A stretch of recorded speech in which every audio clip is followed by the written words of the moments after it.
김민아 캐스터 마감 상황 전해주세요. 네, 유럽의 주요국 증시들은 하락하며 거래를 마쳤습니다.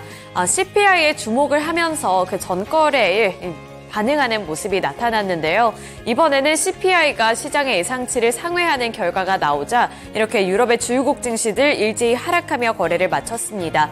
독일의 닥스 지수 0.92% 하락했고요. 영국의 FTSE 100 지수는 0.81%, 프랑스의 까크 지수는 0.84%의 하락세를 기록했습니다. 가장 크게 작용했던 요인이 바로 이 미국의 CPI라는 점 말씀을 드렸는데요. 미국의 CPI 상승률이 예상치를 웃돌았습니다. 우선 미국 노동부는 지난 1월 CPI가 한 달 전보다 0.3%, 그리고 전년보다는 3.1% 올랐다고 발표를 했는데요. 시장의 예상치는 전월과 비교했을 때 0.2% 오를 것으로 예상을 하고 있었고요. 그리고 전년과 비교했을 때는 2.9% 상승할 것으로 예상을 했습니다. 이렇게 2%대로 진입을 했을 것이라는 시장의 기대감이 꺾이면서 이렇게 유럽 증시 타격을 바로 받는 모습이었고요. 결국에는 일제히 1% 가까이 되는 하락세로 거래를 마쳤습니다. 네, 이어서 국제 유가 확인해 보겠습니다.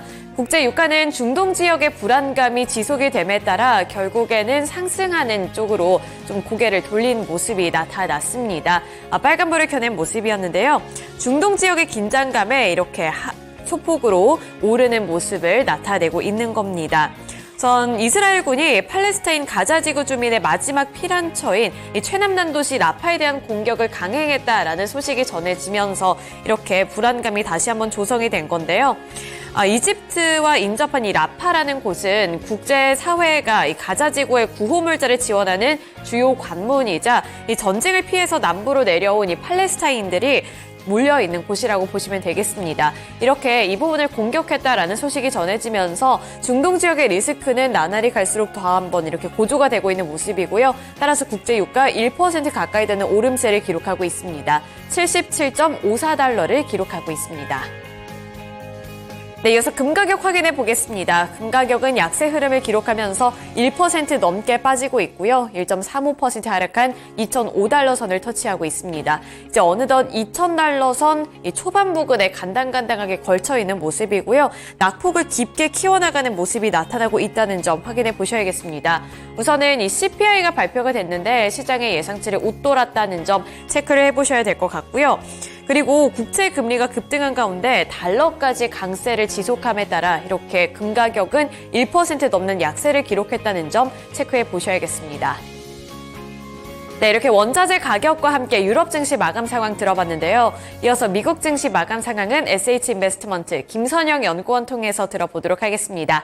연구원님 안녕하세요. 네, 안녕하십니까? 네, 지난밤 뉴욕에선 이 CPI가 발표가 됐는데요. 시장은 이를 어떻게 해석했을까요? 예, 오늘 뉴욕 증시는 1월 CPI가 예상보다 상승한 데 따른 영향으로 3대 지수가 모두 하락했으며 지수별로 다우지수는 1.35%, S&P 500은 1.37, 나스닥이 1.8% 하락했으며 소형주 중심의 러셀 2000은 3.9%의 급락세를 보였습니다. 노동부에 따르면 1월 CPI 상승률은 전년 동월 대비 3.1%를 기록해 전월의 상승치였던 3.4%보다는 소폭 낮았지만 예상치였던 2.9%를 상회한 것으로 집계됐는데요. 투자자들은 이번 소비자 물가지수 결과로 연준이 기준금리 인하를 다소 늦출 수 있다고 예상하고 있으며 노동부 측은 지표가 높게 나온 이유에 대해 CPI의 3분의 1을 차지하는 주거 비용이 상승한 영향 때문이라면서 주거비는 이달 들어 전월비 0.6%가 상승해 헤드라인 증가에 3분의 2 이상을 차지했으며 연간 기준으로 6% 이상 급등했다고 지적하고 있습니다. 이같이 CPI가 시장 예상치를 상회하면서 금리 인하 예상 시점 역시 5월에서 6월로 미뤄질 것이라는 전망이 제기되고 있는데요. CME 페드워치에 따르면 이번 CPI 보고서 이후 선물시장에서 금리 인하 확률은 5월에 40%, 6월에 75%로 측정이 됐으며 한 달 전까지만 해도 5월 금리 인하 가능성은 90%, 일주일 전에는 70%였으며 연준 관계자들은 주거비가 지난해 하반기 이후 지속적으로 둔화될 것이라고 여겨왔으며 이를 고려한 인플레이션도 연간의 목표인 2% 선으로 후퇴할 것이라고 예상했지만 예상 밖으로 주거 비용이 꺾이지 않으면서 금융통화 정책을 완화하려는 시기를 모색 중인 연준에게는 더 큰 부담이 될 것이라는 전망입니다. 오늘 전 업종이 하락한 가운데 벤치마크인 10년 만기 국채금리는 전일 대비 큰 폭 상승한 4.316%, 달러 인덱스 역시 0.7%의 급등세로 거래를 마쳤습니다. 석유 수출기구 오페크가 올해 원유 수요 증가량 전망치를 유지했다는 뉴스로 오늘 증시 하락에도 불구하고 국제 유가는 강보합권을 유지했습니다. 오페크는 보고서를 통해 올해 전 세계 원유 수요가 하루 225만 배럴 증가할 것으로 예상하고 있는데요. 이것은 전달과 같은 수준이며 내년 원유 수요도 전달과 동일한 하루 185만 배럴이 증가할 것으로 예상하고 있습니다. 오페크 측은 중국의 견조한 경제활동 지속, 세계 항공의 여행 회복세, 그리고 견조할 것으로 예상되는 석유 원자재 여건이 올해 수요 증가의 핵심일 것이지만 인플레이션 수준과 통화긴축 조치, 그리고 국가 부채 수준 등이 올해 글로벌 원유 시장에 부담을 줄 수 있다면서 올해 전 세계 경제 성장 전망치를 2.7%로 내년은 2.9%로 제시했으며 이것은 기존보다 각각 0.1%포인트 상승한 것입니다. 오페크 측은 글로벌 경제 성장이 여전히 탄탄하다면서 올해 하반기 미국 등의 금리 인하 등으로 인해 성장세가 강화될 것으로 예상하며 미국의 성장률은 올해 1.6%, 내년에는 1.7%로 상향 조정했고 유로존의 성장률은 올해 0.5%, 내년에는 1.2%로 유지했습니다. 영국의 싱크탱크인 국제문제전략연구소 IISS의 세계 군사력 균형 평가 보고서에 따르면 지난해 세계 각국의 국방비가 2조 2천억 달러에 달해 전년보다 약 9% 늘어난 것으로 나타났습니다. 이들에 따르면 나토 동맹국의 국방비 지출은 전 세계의 절반을 차지했고 미국 외에 나토 동맹국들이 2014년 러시아의 크림반도 침공 이후 국방비를 32% 늘린 것이 원인으로 지목하고 있으며 반면 러시아는 연간 정부 지출의 30% 이상을 국방비에 투자했으며 이 같은 러시아의 대규모 국방 투자는 전 세계 국방비 지출의 규모를 끌어올리는 원인이 되었으며 러시아 외에도 중국, 인도 등의 국방비 비중도 크게 높아져 나토와 러시아, 중국, 인도의 국방비는 전 세계의 70% 이상을 차지한 것으로 나타났는데요. 연구소 측은 지난 12개월간 전 세계의 위험도가 높아졌다면서 올해 국방비의 지출 규모가 증가 추세를 지속할 것으로 예상을 하고 있습니다. 증권사 UBS의 목표가 상향으로 인해 AI 반도체 업체 엔비디아의 주가는 오늘 증시 급락에도 불구하고 0.17% 소폭 하락한 721달러 28센트 거래를 마쳤습니다. UBS는 AI 컴퓨팅에 대한 수요가 여전히 높다면서 올 들어 46%의 주가 급등에도 불구하고 엔비디아의 추가 상승 잠재력이 높으며 또한 선도 가격 대비 주가 비율이 회사의 역사적으로 거래된 최저 수준에 가깝다며 다음 주에 4분기 실적을 앞둔 엔비디아의 목표 주가를 전일 종가 대비 약 17.6%가 높은 850달러로 높인다고 밝혔습니다.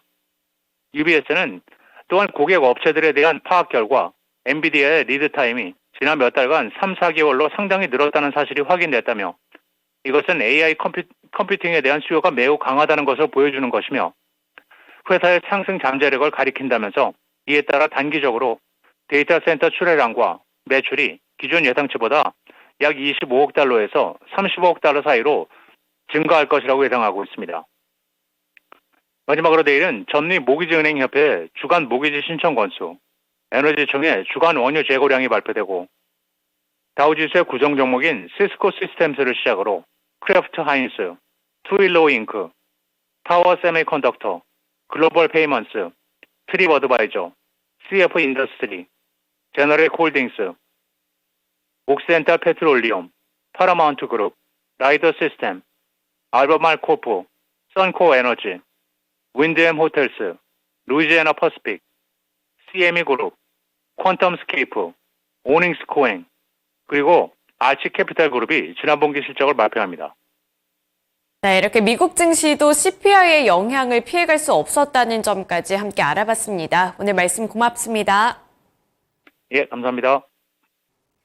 네, 이렇게 유럽 증시에 이어서 미국 증시 마감 상황까지 함께 알아봤는데요. 이어서 국내 증시는 어제 어떻게 마감을 지었을지 국내 증시 마감 상황도 함께 알아보도록 하겠습니다. 어제 코스피와 코스닥 정말 강하게 마무리 지은 하루였습니다. 코스피가 1% 넘게 상승했고요. 1.12% 오른 2,649포인트 선의 종가를 형성했습니다. 코스닥 같은 경우에는 코스피보다도 더 강한 탄력 받아 나가면서 2%대 탄력을 받았는데요. 2.25% 오른 845포인트 선의 종가를 형성하면서 840포인트 선까지 뚫어내는 모습이었습니다. 선물지수 쪽에서도 1%대의 강세 흐름이 나타나면서 어제는 코스피와 코스닥을 포함한 이 국내 증시 일제히 기분 좋은 흐름을 이어가는 모습이었는데요. 수급 주체별 매매 동향 파악해보면서 어떠한 주체가 이렇게 지수를 견인했는지도 함께 알아보겠습니다. 먼저 코스피 시장 살펴보시면요. 외국인 그리고 기관 투자자들의 자금이 함께 유입됐습니다. 외국인이 9,608억 원의 매수 우위를 기록했고요. 기관 투자자들이 4,903억 원의 매수 우위를 나타냈습니다. 개인 투자자들은 1조 4천억 원 넘게 팔았지만 외국인과 기관 투자자들의 자금이 이렇게 한꺼번에 함께 들어오면서 지수를 견인했다는 점 확인해 보실 수 있겠습니다. 그리고 코스닥 시장 살펴보시면 외국인 투자자들의 자금이 많이 유입됐는데요. 2,596억 원의 매수 우위를 기록하면서 코스닥은 외국인 투자자들이 지수를 견인하는 모습을 나타냈습니다. 반면에 기관과 개인 투자자들은 함께 자금을 이탈시키는 모습이었습니다. 또 선물시장 확인해 보시면 외국인 투자자들의 자금이 큰 폭으로 유입됐다는 점이 눈에 띄었는데요. 이틀 연속으로 이렇게 외국인 투자자들의 매수세가 들어왔다는 점도 눈에 띄고 있습니다. 네, 이어서 전일장 특징주로 넘어가 보겠습니다. 첫 번째 특징 종목 확인해 볼 텐데요. 저는 반도체 종목들 어제 랠리를 펼쳤죠. 오픈에지 테크놀로지가 14.81%의 강세를 기록했고요. 이 중에서도 눈에 띄는 종목은 바로 SK하이닉스입니다. 반도체 투톱 내에서도 SK하이닉스가 최근 들어서 급등 중에 급등을 하고 있는 모습인데 특히나 어제는 5% 넘는 강세를 기록했습니다. 5.04% 상승한 15만 원을 터치하면서 무려 15만 원 선까지 뚫어내는 모습이었고요. 리동고가 8.42% 상승한 21만 9천 원, 한미 반도체가 3.18% 오른 8만 1천 원을 기록했습니다. 반도체 종목군들 최근 들어서는 여러 가지 호재 소식이 전해지고 있습니다. 우선 반도체 투톱 내에서 강세를 기록하고 있는 SK하이닉스 같은 경우에는 가장 최근에 이 TSMC와 반도체 동맹을 구축한다라는 소식이 있었고요. 그리고 어제 같은 경우에는 공통적인 이슈가 한 가지가 있었죠. 오픈 AI의 CEO인 샘 올트먼이 9,300조 원에 달하는 투자 금액을 좀 유치를 한다라는 소식이 전해지면서 특히나 AI 반도체 종목군들 쪽으로 매수세가 큰 폭으로 몰리는 모습이 나타났습니다. 이번에 이렇게 좀 9,300조 원에 달하는 투자비 조달이 현실화가 될 경우에는 삼성전자 그리고 SK하이닉스 등 국내 반도체 기업에는 어떠한 영향력이 행사가 될지 이 부분에도 기추가 주목되고 있는 상황인데요. 지금 이 조달 규모는 천문학적인 규모라고 생각을 해보시면 되겠습니다. 지난해 시장 전체 매출액은 5,270억 달러로 하나로 봤을 때는 약 702조 원에 달하는 규모인데요. 업계에서는 2030년쯤은 돼야만 시장이 1조 달러, 약 1,328조 원 수준에 이를 것으로 전망을 하고 있는데 여기서 9,300조 원의 투자 금액을 유치를 한다라는 소식이 굉장히 핫한 이슈가 될 수밖에 없었던 환경인 거죠. 챗 GPT와 같은 이 생성형 AI의 학습 운용을 위해서는 고성능 AI 반도체가 필수라는 점은 모두 들어보셨을 텐데요. 현재는 오픈 AI뿐만 아니라 구글, 아마존, 메타 등도 이 자체 생성형 AI 개발에 나서면서 이 고성능 AI 반도체 수요가 급증하고 있는 상황입니다. 여기에 월스트리트저널 보도 내용에 따르면 올트먼 CEO는 수년 내에 이 10여 개의 반도체 생산 시설을 건설하고 운영을 이 TSMC에 맡기는 계획 등을 좀 구상을 하고 있는 것으로 전해졌는데요. 이른바 글로벌 AI 반도체 네트워크 구상을 하고 있다는 점을 짚어냈습니다. 이 정도의 시장 개편에는 국내 반도체 기업들의 역할도 중요해질 것으로 보이면서 이렇게 SK하이닉스라든지 나머지 반도체 종목들 쪽으로도 매수세가 큰 폭으로 몰린 거고요. 기억해보시면 좀 기억이 나실 수 있을 것 같은데 올트먼 CEO는 지난달에 삼성전자의 이 평택 캠퍼스를 둘러보고 이 삼성전자 DS 부문 사장을 2차례 만난 바 있습니다. 이러한 점까지 부각이 되면서 국내 기업들 쪽으로도 기대감이 높아지고 있다는 점 투자 포인트로 잡아보시면 좋을 것 같습니다. 현재 첨단 공정이 가능한 기업은 삼성전자, TSMC 그리고 SK하이닉스 이러한 기업들이 주목을 받고 있다는 점까지 투자 포인트로 꼼꼼하게 체크해 보셔야겠습니다. 네, 이어서 다음 종목 확인해 보겠습니다. 네, 다음 특징주로는 이제 세코닉스라든지 엔캠 같은 자율주행 관련 종목들 또는 전기차라든지 스마트카 관련 종목들 살펴보시면 좋을 것 같은데요.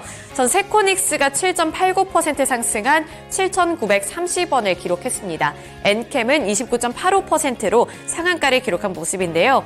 전 미국과 중국 간의 기술 경쟁이 다시 한번 불거지고 있는 상황입니다.